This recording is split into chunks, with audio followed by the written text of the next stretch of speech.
Hello, my name is Barbara Kay, and on behalf of my co-host Susan Pertnoy and the Jewish Federation of Palm Beach County, I'd like to welcome you to our program, MOSAIC.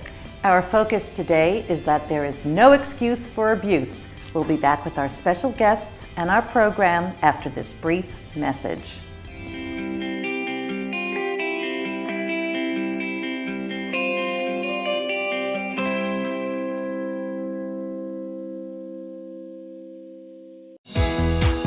Community, like every gift, counts.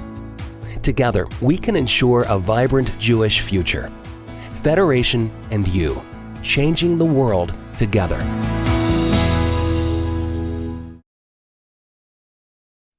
It was a shock when my smart, strong husband had a stroke. His mind was agile, but everything else failed him. I didn't see how he could possibly recover. But through patience, skill, and compassion, the caregivers at Morse Life brought him back to himself. They brought him back to me. Morse Life Short-Term Rehabilitation. Morse Life. Honoring senior living. What if you could change the world? You can. We can do it together. With the Jewish Federation of Palm Beach County, you are here, and we are all connected. Together, we can enrich Jewish life, care for vulnerable populations, and build global Jewish community. That's what we do, every day, here at home and around the globe.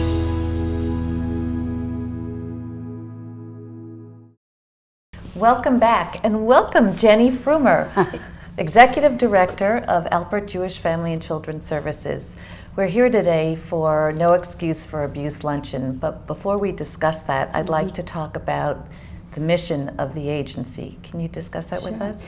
Well, the mission of the agency, Susan, is Tikkun Olam, which is very hubris. I mean, I know that we really can't change the world or repair the world, but our job is to not desist from trying. And so one of the ways that we really are here to help people is we're as an organization are helping people during challenging times in their lives. And I think everybody, ordinary people, have bumps in the road, and we're the place to turn in the community. You really are. Could you describe some of your programs? Sure. We really think of ourselves as providing services across the lifespan.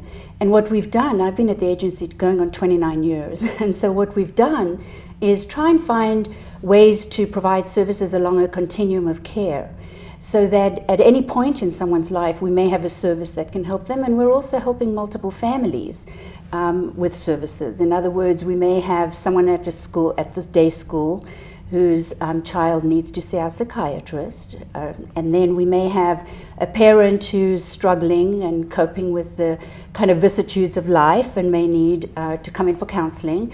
And we may have a grandmother or a grandfather who's living close by the family and also struggling with their own aging issues. And so that's the kind of thing we've tried to do over the years.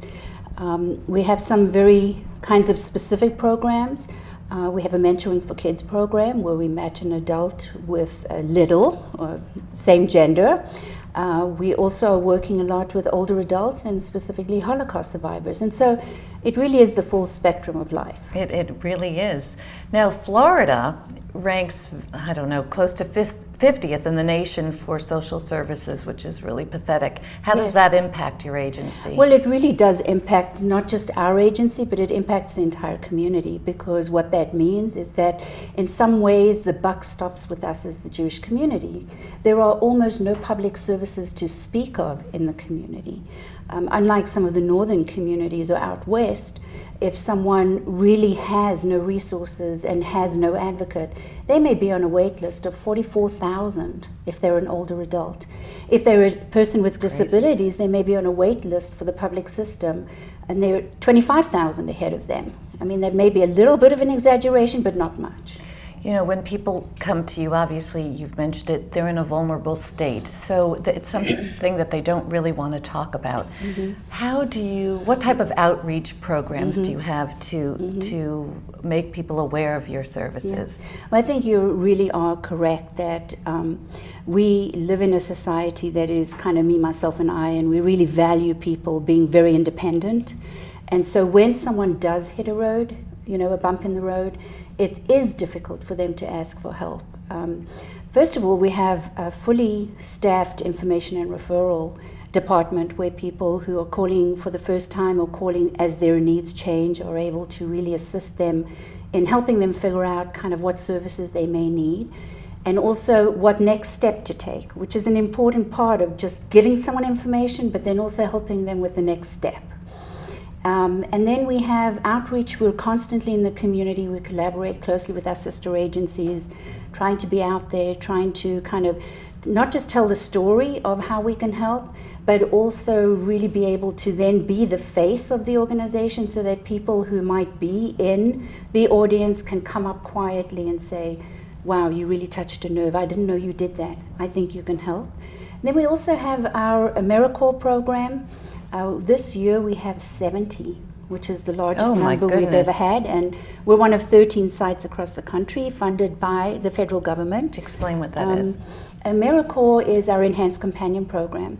When an older adult or a disabled adult can no longer drive, in Palm Beach, you're pretty much done. Where you are. You've got to rely on friends or family, and sometimes that's really difficult. So we have peers who are our Enhanced Companions or our AmeriCorps members, same people, they function as Enhanced Companions, and they are able to provide companionship. They will go with someone to the doctor. They will do grocery shopping with someone. They'll sit with them if they're having chemotherapy. I mean, they really are the kind of hands and heart and legs of our organization and of the community, because it's a peer helping a peer. Well, you also have something called the Ambassadors Program. Do you want to describe that? Yeah. That's very special as well. It is special. We're unique in the sense that in this community, we're very fortunate that we have a lot of retirees. And when I talk with colleagues around the country, they struggle to figure out how to engage older adults or retirees in particular, boomers, right, and have them kind of engaged and use their talents, because so many of them still come with talents, even though this may be an encore career or what we're now calling the, quote, second act. Right, but they're a great resource. They're a terrific resource, and so we train them and they become kind of our tentacles in the communities. And so they live in their own gated communities and they live amongst their peers, and they're the eyes and ears of the community. So if they see something that's not quite right, they will assist or will give them information about your agency? Yes, they're kind of the tentacles. And it's been really important for us to be in the gated communities. I get in my soapbox because I think that in Southeast Florida we have these wonderful gated communities that look gorgeous with swaying palm trees and beautifully manicured lawns. But behind those doors sometimes there's someone really in trouble. And because the community looks so gorgeous, we forget that there are people who are aging in place and their needs change. Oh, I'm sure. Talk about the chicken. Is it called chicken soup? Chickens for Shabbat. Chickens for Shabbat. Chickens for Shabbat actually was brought to us by its founder, Bill Forster, and he really is passionate about making sure that people have a connection to the Jewish community. And so Chickens for Shabbat really is all about that. It's about a way of either giving someone literally food, but more often it's giving someone a gift card so that they can do some Shabbat shopping. And in that Shabbat shopping, for a moment, if only, they're kind of connected nostalgically to Shabbat, to their family of origin, to what life might have been like in terms of living with a large extended family, which we know we don't always have down here for our older adults. That's and true. So Chickens for Shabbat is really kind of a special program, and what's unique now about it, which we're so excited about, we're able to engage younger families. Actually, this Pesach, over Passover, through our program, all of the children in the synagogues, in the schools, in the religious schools, and also through the Meyer Academy have participated. And so in the next 3-4 weeks, we're going to be collecting pushkis that they have colored themselves as part of the Chicken for Shabbat program. It's really wonderful that there's such a collaboration in the community, and it's so easy for you to be at the center of it and organize everyone else to participate. And I'm sure everybody gets such a thrill out of it. It's really terrific. What about your Holocaust program for survivors? Can you talk about that? Of course. I think that there's this myth in the community that Holocaust survivors will all be gone in 10 years. And the reality is that in Palm Beach County, we have one of the second largest survivor population in the country. Wow. Next to the New York metropolitan area, which is probably no surprise. And then we also have the largest and fastest growing number of child survivors, hidden children. These are not second generation. These were people who were very young during the Holocaust. And so we're probably as a community going to be caring for Holocaust survivors for at least the next 20 or 25 years, being that child survivors are mostly in their 70s now. And we're very fortunate, again, I say we're fortunate all the time because I really believe we are, that the Claims Conference makes dollars available to us. They're an entity in New York that actually negotiate with the European countries. And this year in particular, we are able to help in a very meaningful way Holocaust survivors to really maintain their independence and optimize their ability to live in their own homes for as long as possible. Which is extraordinarily important. Today we're here, I'm getting back to where we started, to raise funds and awareness for abuse, and No Excuse for Abuse is the name of the luncheon. Yes. Can you talk about your abuse program? Sure. This is our 11th event, annual event, and it's No Excuse for Abuse. And I remember, because I've been at the agency a long time, when we started doing outreach around domestic abuse, and it's not just violence, it's financial abuse and emotional abuse and sexual abuse and all kinds of abuse that happens between individuals, that we would go out into the community and invariably someone would stand up and say, this doesn't happen in Jewish communities. And we'd say, yes, it does happen in Jewish communities. And so one of the ways that we have really worked hard is to bring the message to the community that within the Jewish community there are abusive relationships. We have, and you're going to meet Sarah, the director of the program, and also one of our fabulous teens. Yes, we're looking forward to in our that. teen program, teen training program. So the program provides, and Sarah will be talking more about this, but really provides an overview of services, including individual one-on-one consulting, helping usually a woman create some kind of safety plan, also support groups, and then the teen training program, which is just terrific. It really is. Well, thank you for joining us. You've been very informative, and we look forward to seeing you at the luncheon. Thank you. We'll be back with the remainder of our program after this brief message. My wife is the light of my life. Being her caregiver is both a joy and a challenge. I'm determined to stick with it, but it can be exhausting. I need support. Morse Life is here to help us. We look forward to seeing them. Morse Life Home Healthcare. Morse Life. Honoring senior living.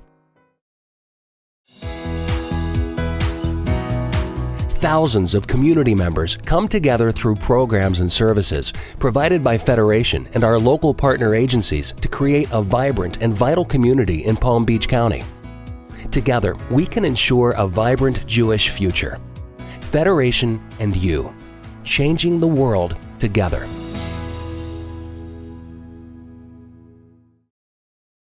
Welcome back, and welcome to you, Sarah Walsh. Thank you very much. You're the clinical director for domestic abuse. For the domestic abuse program, that's Yeah, correct. that's terrific. All right, describe what you do. Well, we're a program that is designed to educate and support victims of domestic abuse in the community. Our goal is to dispel the myth that abuse does not happen in the Jewish community. As a matter of fact, the statistics show that the rate of domestic abuse in Jewish homes is equal to non-Jewish homes, and that Jewish women stay twice as long in their relationships as opposed to non-Jewish women. So we're here for support and education. That's interesting. You know, First of all, describe what you think is professional abuse from a professional standpoint. What is abuse? Sure. Well, abuse, there's many different forms of abuse. There's, of course, physical abuse, and that can take form in actual hitting, but also throwing things, physical intimidation, maybe not letting your partner out of the room, using your physical stature, things of that nature. Then there's more emotional abuse, which would be, name calling, and different types of emotional and verbal abuse. And then we also describe a financial abuse where your abuser will control the money, not give you access to money. And these are all ways to exert power and control. Control, yeah. It's all about power and control. You know, it's really shocking when you think about it. When you mentioned specifically Jewish homes, why would you come up with that? I mean, why do you think that the Jews are above kind of reproach and would never be abusive?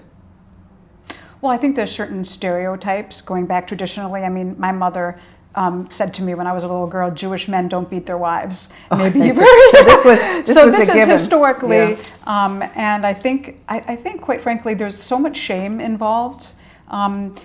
Jewish women also traditionally, shalom bayit means peace in the home. And traditionally, historically, women have been responsible for that. And when that's not occurring in your home, it causes so much shame and fear. So in other words, religion or any kind of moral codes that you have really doesn't eliminate the possibility of having an abusive relationship. Oh, absolutely. Yeah. Abuse does not discriminate among race, religion, class. This goes on. You know what's so terrible? When people are abused, they don't really, they stay because for a number of reasons. First of all, maybe economically. Correct. They don't have any empowerment because they don't have an ability to control the finances, or shame. What do they do? How do they recognize it, and where do they go? Well, here at the program, one of the first things that we do is they would set up a meeting with me, and I interview victims of domestic abuse and try to talk to them about, what's going on in your home. Do an assessment. Help educate them. Many times, people who are abused don't even recognize they're being abused. Yeah. It's sort of like the pink elephant syndrome. If there's a pink elephant in your living room, at first it's shocking, it's upsetting, but then you get used to it being there and you just sort of walk around it. So I find that many of the women and men who are being abused, they're in denial about the situation, and just helping them in terms of support. Yeah. Referring them possibly to community resources. We have a support group that meets every week. Oh, you do? And we also offer counseling for people who are interested in that, and that can also be a great help. Yeah, I guess the earlier you get people and make them aware, create the awareness of this possibility, the better off you are. You have an amazing teen program. We do. We have a program called the Relationships and Decisions Program, where we recruit teens from the community who are then trained to do what we call gigs, and go into the community, many synagogues and youth groups, and teach teens about dating abuse, healthy relationships versus unhealthy relationships, bullying, self-esteem, body image, stereotyping. We really feel that this will be helpful in terms of preventing teens from getting into abusive relationships. You know what's interesting? Even after you educate them and they become, in a sense, aware of all the problems and know how to deal with it, they become mentors, which is even more interesting because then they have the respect of their peers. Well, that's exactly the point of the program. I like that. It's not another adult in their lives saying, this is self-esteem, this is an unhealthy relationship, but it's another teen talking to teens. So it's very, very powerful. And the teens themselves who go through this program and who work with me often say how they've learned so much about themselves in terms of their relationships and what they would like to achieve in their relationships as they grow into adulthood. Yeah, which is exactly what you hope for. You're doing a remarkable job. Thank you. It's hard. Thank you so much. We're going to meet one of the teens and listen to what he has to say. He's a wonderful student, so. Okay. Thank you. Welcome, Robert Thank Halfon. you. How are you? I'm good. How are you? Good, thank you. You are a sophomore, I think. I'm a junior this year. You're a junior at Yes. American Heritage Yes, High School, and you're also a teen trainer. Yes. First of all, how long have you been a teen trainer for? This is my third year. Your third year. And can you describe what a teen trainer actually does? So the Teen Trainer program, as you know, is a subset of AJFCS and then a portion of the Rosenberg Domestic Abuse Program. And so the whole point of the Teen Trainer program as a whole is to help other children at an early age, so to talk to other teenagers and help them foster healthy relationships.